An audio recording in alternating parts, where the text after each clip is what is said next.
Sa isang maingay at abalang terminal ang Ninoy Aquino International Airport sa Maynila, kung saan ang hangin ay pinaghalong amoy ng pananabik at pagod mula sa mahabang biyahe. Isang babaeng mula sa India ang tahimik na lumuluha sa gitna ng arrival lobby. Ang mga taong naglalakad, may dalang mga balikbayan box at malalaking maleta, ay tila isang ilog na umaagos sa paligid niya, ngunit siya ay nananatiling isang islang hindi natitinag, basang-basa ang mga pisngi sa walang tigil na pagpatak ng luha. Mahigpit niyang yakap ang isang handbag na para bang ito ang pinakamahalagang bagay sa buong mundo, ang tanging kumakapit sa kanya upang hindi tuluyang gumuho. Ilang sandali pa, isang lalaking Pilipino ang lumapit sa kanya, baka sa mukha ang pag-aalala. "Miss, okay ka lang ba?" tanong niya sa Ingles, ang boses ay malumanay ngunit may bahid ng pag-aalangan. Ang kakaibang eksenang ito ay nakakuha ng pansin ng ilang mga dayuhang kapapalabas lamang ng immigration. Ang kanilang mga mata ay napuno ng kuryosidad at pagtataka. Bakit umiiyak ang babaeng ito na kararating pa lamang sa Pilipinas, tulad nila? At ano ang kinalaman ng lalaking Pilipino na ito sa kanya? Mabuhay po sa inyong lahat. Sa Pilipinas, ang pagbati ng "Namaste" ay maaaring magdulot ng ngiti, ngunit ang marinig ang mainit na "mabuhay" mula sa mga Pilipino ay tila isang yakap na nagpapagaan ng puso. Ako si Ami, isang babaeng Indian na halos 2 taon nang naninirahan sa Pilipinas. Isang napakagandang bansa ang Pilipinas. Bagamat hindi pa perpekto ang aking pagsasalita ng Tagalog, kailan hindi ko naramdaman na mas mahirap ang buhay dito kaysa sa India. Ang mga taong nakikilala ko rito ay ubod ng bait, kahit na magkaiba ang kulay ng aming balat at ang aming wika. Ngunit ang pinaka-nag-iwan ng marka sa akin ay ang pakiramdam ng kaligtasan na matatagpuan sa bawat sulok ng bansang ito. Para sa marami, maaaring ordinaryong bagay lamang ito. Ngunit para sa isang babaeng tulad ko, ang makalabas mag-isa ng walang takot, lalo na sa gabi, ay isang pambihirang biyaya. Ang totoo, isa sa mga muntikong kaligayahan ang pagpunta sa isang 24 paghahati-7 convenience store o sa isang maliit na sari-sari store sa kanto pagkatapos lumubog ang araw.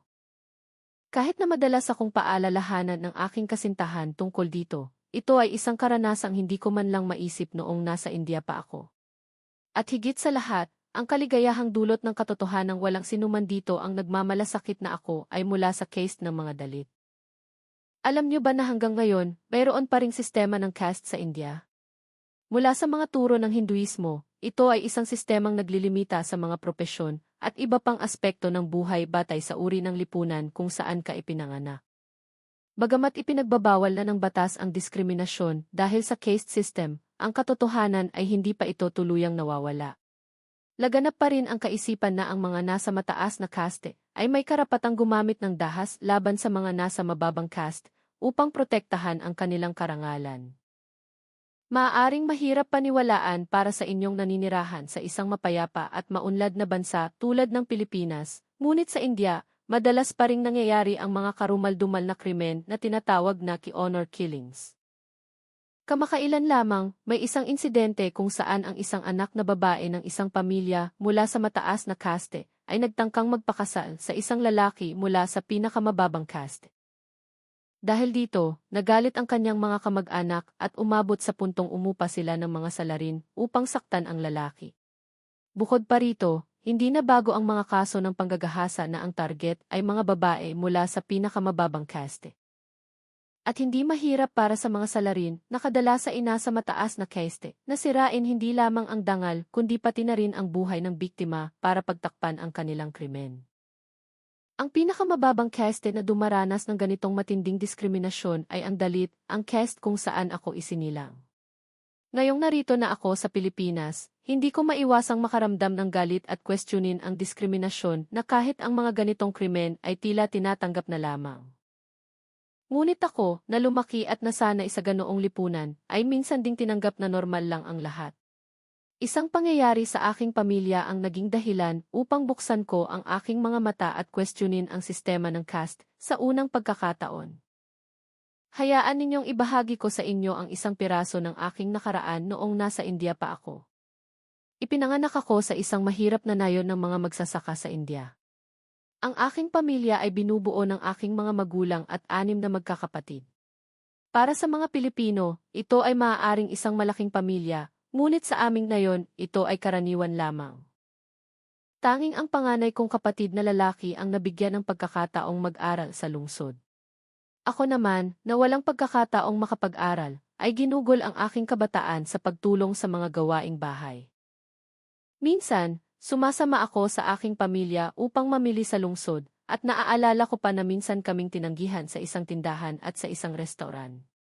Ang aking mga magulang ay nagpapakita ng malungkot na mukha, ngunit noon, hindi ko pa lubos na naiintindihan ang bigat nito. Naaalala ko pa noong bata ako, nagtataka ako kung bakit ang mga taong masama ang pakikitungo sa amin ay may mas mapuputing bala. Ang caste system ay namamana, kaya't ang pagkakaiba sa kulay ng balat ay malinaw na nakikita sa bawat caste. Ang aming pamilya, na lahat ay may maitim na balat, ay laging target ng diskriminasyon dahil lamang sa aming panlabas na anyo. Ngunit para sa akin noon, ang mga tagalungsod ay parang mga tao mula sa ibang mundo. Sapat na sa akin na kasama ko ang aking mabait na pamilya. Nangarap ako noon na paglaki ko, magpapakasal ako sa isang taga-Nayon at magkakaroon ng pamilya tulad ng aking mga magulang. Ngunit ang mga pangarap na iyon ay gumuho noong ako ay 11 taong gulang. Muntik na akong saktan ng isang grupo ng mga lalaki mula sa lungsod. Sa Pilipinas, ang edad na 11 ay bata pa, ngunit sa aming mahirap na nayon, walang oras para maging bata. Kailangan ko nang magsimulang tumulong sa mga gawain. Pauwi ako noon nang bigla silang lumitaw. Nang makita ko ang kanilang pananamit na ibang-iba sa mga lalaki sa aming nayon, huminto ako sa paglalakad dahil sa pag-aalinlangan. Kahit na hindi ko palubos na naiintindihan ang kasamaan ng caste system noon, itinuro sa akin ng aking mga magulang ang takot na kaakibat nito. Sinubukan kong umiwas para hindi nila ako makita, ngunit ako pala ang kanilang pakay. Nang mapansin kong papalapit na sila, tumakbo ako ng mabilis. Hinabol nila ako at sinubukang hulihin. Anong ginagawa ninyo? Isang malakas na sigaw ang narinig ko. Si Oleg, ang pangatlo kong kapatid na lalaki, ang dumating.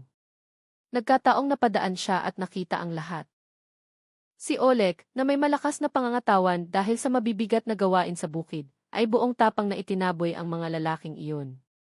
Niyakap niya ako habang ako'y umiiyak sa takot, at inalo niya ako hanggang sa makauwi kami. Galit na isinalaysay ni Oleg sa aming mga magulang ang nangyari. Ang kanilang mga mukha ay nabalot ng galit at pighati, ngunit may sakit nilang sinabi na hindi namin maaaring isumbong ang mga salarin. Mula sa paglalarawan ni Oleg, alam nila agad na ang mga iyon ay maimpluwensya sa lungsod at mula sa mataas na caste. Tila hindi matanggap ni Oleg ang desisyon, ngunit dahil ako, na nagtamo lamang ng ilang galos, ay ligtas na, sumunod na rin siya sa pasya ng aming mga magulang. Iyon ang katotohanan ng buhay namin sa ilalim ng caste system, isang bagay na hindi maiiwasan. Ang tunay na pangyayari na nagpatunay kung gaano ako naging inosente ay naganap hindi nagtagal pagkatapos noon. Tumawag ang mga pulis. Si Oleg ay pinagtulungang bugbugin, malubha ang kalagayan at walang malay. Ang mga salarin ay ang mismong grupo ng mga lalaki na nagtangkang saktan ako. Nang makita ko ang kalagayan ni Oleg sa ospital, ang kanyang mukha ay halos hindi na makilala, isang matinding galit na hindi ko pa naramdaman sa buong buhay ko ang bumalot sa aking puso. Ibinuhos ko ang galit na iyon sa mga pulis na naroon, ngunit sinabi nila na hindi raw maaaring magsampa ng mabigat na kaso. Pagkatapos ay sinabi nila ng may diin, ikaw din ang target nila. Mahirap man tanggapin, pero mas mabuting huwag nang palakihin ang isyong ito. Ang dahilan daw ng mga salarin ay paghihiganti dahil napahiya sila sa amin ni Oleg na mga dalit. Ginawa nila ang lahat upang palabasin na hindi kailanman nangyari ang pagtatangka nilang saktan ako. Sa sandaling marinig ko ang kanilang motibo, doon ko unang naintindihan ang tunay na lagim ng caste system. Si Oleg ay pumanaw dahil sa kanyang mga sugat nang hindi na nagkamalay. Ang aking mga magulang ay sumuko na lamang, at ang mga salarin ay nakatanggap ng napakagaang parusa, tulad ng sinabi ng mga pulis. Ang kanilang kalungkutan sa pagkawala ni Oleg ay totoo, ngunit ang nakakatakot na sistema ng caste ay yumurak maging sa damdaming iyon. Ang pangyayaring iyon ang naging malaking pagbabago sa aking buhay. Ako, na dating kontento na sa pang-araw-araw na gawain, ay nagsimulang mag-aral ng mabuti. Nalaman ko na bagamat may limitasyon sa propesyon para sa mga dalit, ang larangan ng Eiki ay hindi sakop ng sistema, kaya't maaari akong magtrabaho dito. Naintindihan ko na kailangan kong kumita ng pera, magkaroon ng kapangyarihan, at protektahan ang aking sarili mula sa nakakatakot na sistemang ito. Ang buhay pagkatapos noon ay napakahirap. Nagtatrabaho ako sa nayon mula madaling araw at ginugugol ang aking libreng oras sa pag-aaral ng Eiki. Mabuti na lamang at ang panganay kong kapatid, na nagtapos at nagtatrabaho na sa lungsod, ay may computer sa kanyang kwarto. Nang lumaki ako, nagtrabaho ako sa isang pabrika sa lungsod, ngunit patuloy pa rin akong nag-aaral.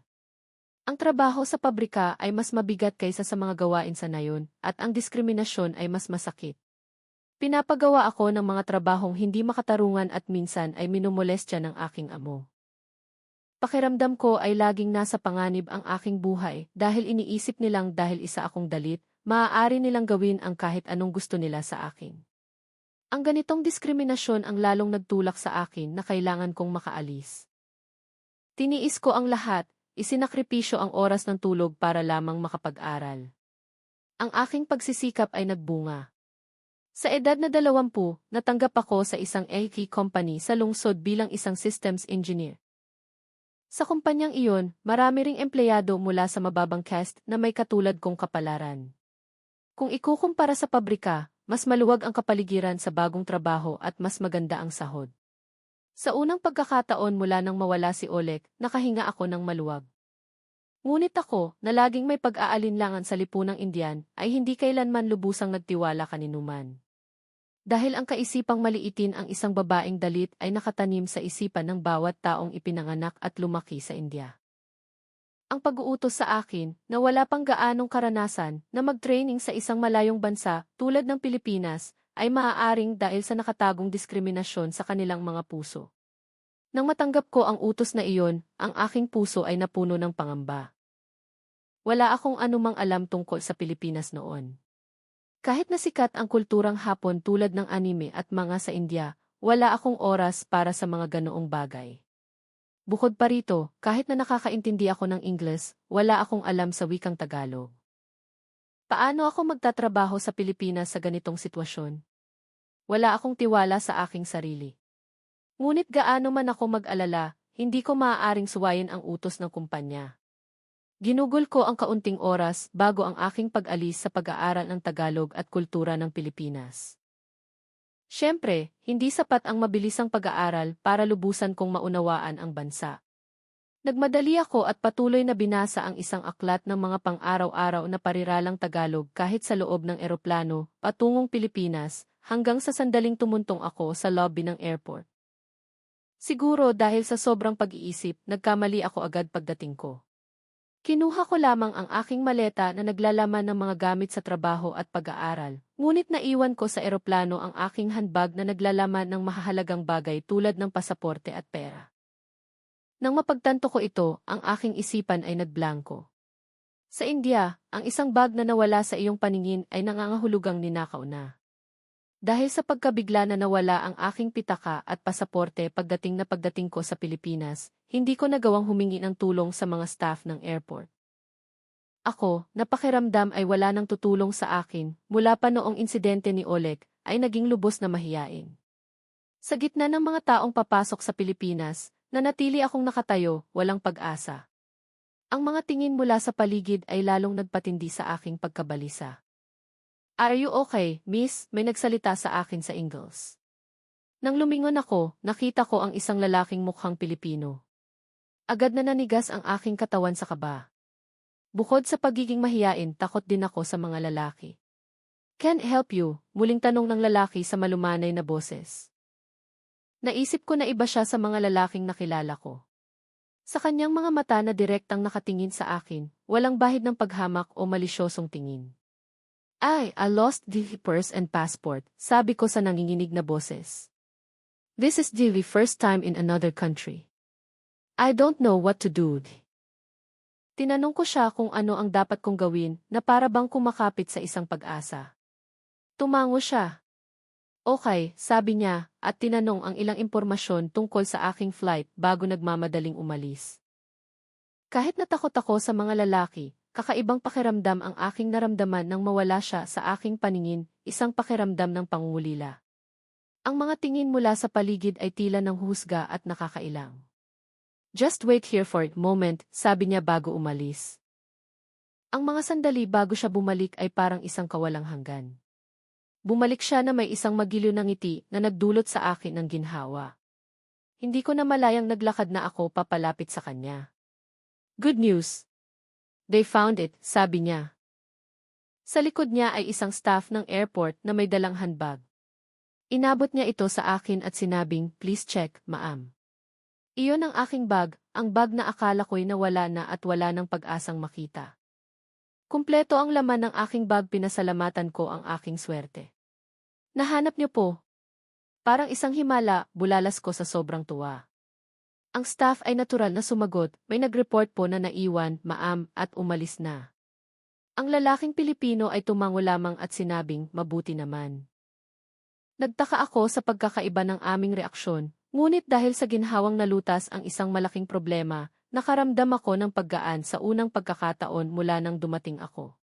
Nang muli akong tumingin sa paligid ng airport, namangha ako sa dami ng tao at sa kalinisan nito. Sa India, kung saan maraming tao, maraming basura at luma ang mga pasilidad. Sige, mauna na ako, sabi niya. Kung may maiwan ka man sa ihiki o sa kung saan, subukan mong magtanong sa mga staff. Siguradong mahahanap mo yan. Ang kanyang payo, na para bang normal lang na maibalik ang mga nawawalang gamit, ay lalo akong pinahanga. Ang pagkamangha sa kalinisan na hindi ko pa nakita sa India, ang pagkamangha na ligtas na naibalik ang aking gamit, at higit sa lahat, ang pagkamangha at paghanga sa isang lalaking buong pusong nagmalasakit sa akin, isang dalit. Sa unang pagkakataon bukod sa aking pamilya. Enjoy your trip, sabi niya. Ang kanyang likod habang papalayo ay lumabo dahil sa aking mga luha. Pinunasan ko ang aking mga mata, hinigpitan ang hawak sa aking handbag, at naglakad patungo sa exit. Ang training sa Pilipinas, na dati puno ng pangamba, ay biglang nagkaroon ng liwanag, ang pag-asa sa isang bansang ibang-iba sa India, at ang pag-asang makikita ko siyang muli upang pasalamatan ng maayos, kahit na hindi ko man lang naitanong ang kanyang pangalan. At saka, inakala niyang turista ako, kahit na narito ako para magtrabaho. Akala ko noon hindi na kami muling magkikita. Uy, nagkita na naman tayo. Ngunit ang muling pagkikita namin ay mas mabilis kaysa sa inaasahan ko. Nagkataong nagtatrabaho pala siya sa partner company kung saan ako magte-training. Pareho kaming nagulat sa pagkakataong iyon at muli kaming nagpakilala. Ang pangalan niya ay June, isang engineer na mas magaling kaysa sa akin, na natuto lamang ng AE sa sariling sikap. Ang layunin ng aking training ay matutunan ang teknolohiya ng kanilang kumpanya. Dahil sa pagkikita namin sa airport, siya ang naatasang magturo sa akin. Hindi nagtagal at nahulog ang loob ko sa mabait na lalaking ito. Kung iisipin, siguro ay gusto ko na siya mula pa noong tinulungan niya ako sa airport. Si June ay isang lalaking hindi sanay sa mga babae at mahiyain. Nahihiya niyang inamin na ang kanyang pagiging magalang sa airport ay dahil sa kaba, dahil sa isang babaeng tulad ko. Sinabi rin niya na mabilis siyang umalis dahil hindi niya alam kung ano ang sasabihin. Hindi raw talaga siya sanay makipag-usap sa mga babae. Ngunit ang kanyang pagiging magalang sa kabila nito ay isang bagong karanasan para sa akin. Naisip ko na dahil nagawa pa rin niyang tulungan ang isang taong nangangailangan, siya ay isang tunay na mabuting tao. Nagsimula kaming magkasama ng mas madalas, kahit sa labas ng trabaho. Tuwing araw ng pahinga, nagkikita kami at namamasyal. Pakiramdam ko, iyon ang unang pagkakataon na nag-enjoy ako sa isang araw ng pahinga nang walang anumang alalahanin. Ang Pilipinas, na may maraming lumang simbahang Katoliko, ay nagpapaalala sa akin ng mga templo sa India, ngunit kasabay nito ay ipinapakita rin ang malaking pagkakaiba nito sa aking sinilangang bansa. Ang lahat ng bata ay nag-aaral. Walang mga pulubing nagugutom sa mga kanto. Malinis ang mga lungsod at hindi kailangang matakot sa krimen. At higit sa lahat, nakakalimutan kong isa akong dalit. Para sa akin, si June at ang Pilipinas ay parehong napakaganda. Ngunit ang masasayang araw ay hindi nagtagal. Malapit na ang aking pagbabalik sa India. Isang araw, kumakain kami ni June sa isang restoran.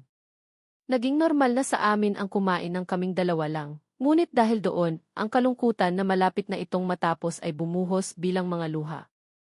Nagulat si June sa bigla kong pag-iyak, kaya't nagpa siya akong ipagtapat ang aking nararamdaman. Sinabi ko sa kanya na ayaw kong bumalik sa India, kung saan kailangan kong harapin ang diskriminasyon, at sinabi kong mahal ko siya. Tinugon niya ang aking pagtatapat sa pamamagitan ng isang masayang yakap. Pagkatapos ay sinabi niya, mag-ipon ako at pupunta sa India. Magkikita tayong muli, sigurado yan. Ang kanyang sagot ay nagpatigil sa akin. Nasabi ko na kay June na galing ako sa Dalit caste. Sinabi niyang hindi niya iyon pinapansin. Noon, humanga ako sa kanyang kabaitan, ngunit napagtanto kong hindi niya talaga naiintindihan ang caste system. Hindi alam ni June na para sa isang Dalit, ang India ay isang impyerno. Naalala ko ang aking pamilya sa India, ang pamilyang sumuko na lamang kahit na ako ang biktima.